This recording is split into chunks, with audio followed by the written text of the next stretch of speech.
हम कुसुम झा एकटा औरो बच्चा के खिलाबऽ के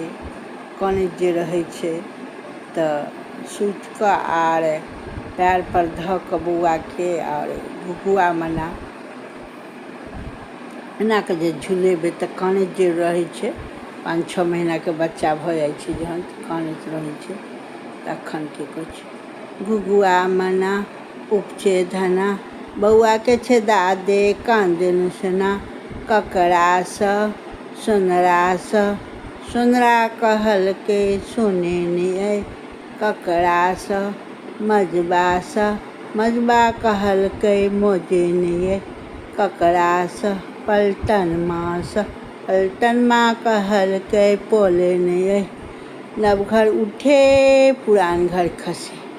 नवघर उठे पुरान घर खसे एना कऽ कऽ जे बौआ सबके झुलेबै तऽ बच्चा सब खुश होइ छै और कननाइ कम कानत। ई जहन 7-8 महीना के भऽ जाइ छै बच्चा सब तखन जादे माँ के पेड़ा लगै छै तऽ पेड़ा लगै छै तऽ ई खेला सब खेलेबै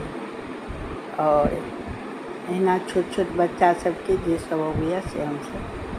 सुनबैत रहब। कुसुम झा गलती सही बतायब, कमेंट करब, लाइक करब, सब्सक्राइब करब। जय मिथिला, जय मैथिल, प्रणाम करब।